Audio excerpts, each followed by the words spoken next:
Hi, Kirri here. Welcome to Self Empowering Snippets, a video series where we take one real life issue and create some movement and clarity for you in 5 minutes or less. Today, I wanted to speak to you about overwhelm. Now, I love the way Brene Brown puts it when she says we have to let go of exhaustion as a status symbol and productivity as self-worth. And I think that her statement highlights the underbelly of this idea of overwhelm really beautifully.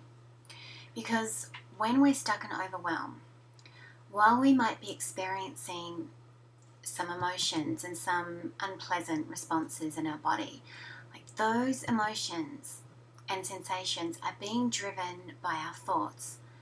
And the thoughts are usually something like this: I need to hurry up. I'm never going to get this finished. Oh man, I've got so much to do. Why haven't I started this yet?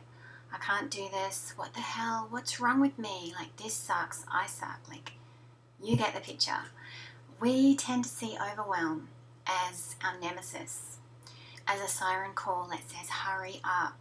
You're not doing this right. You're going to miss a deadline. You know, it's like we're telling ourselves we're not doing enough. And often underneath those thoughts are deep stories of not being enough. That somehow by experiencing this overwhelm, we're not doing enough and therefore we're not enough. Do you see that? So, a simple shift in perspective for you today is this.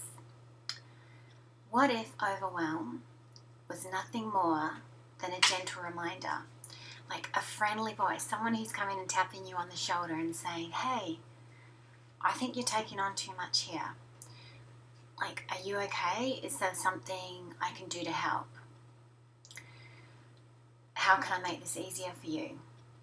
In that situation, how would you then respond? Like, can you see how that might make a difference?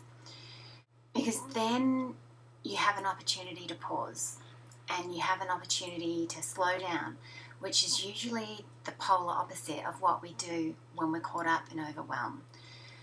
And then we get to make some new choices. So it's like creating a circuit breaker. We get to switch something.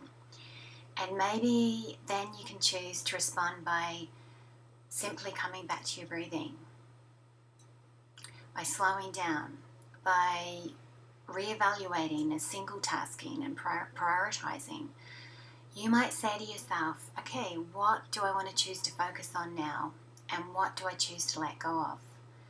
So this practice is all about creating a pause so we can recalibrate.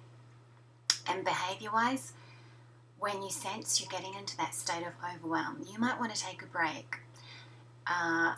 It sounds counterintuitive, but you might want to jump on your yoga mat. You might want to go for a walk. You might want to do a couple of rounds of tapping, EFT, which is one of my favorite practices. You might want to just take out a piece of paper and do a brain dump of everything that's swirling around in your head. All the things that you're telling yourself that you have to do so that you can actually see the big picture again and begin prioritizing by just choosing one thing.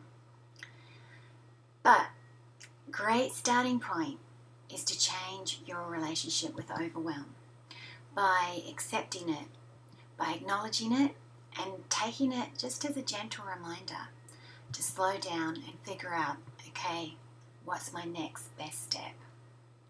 Hope that's been helpful for you today, guys. I'll catch you next week.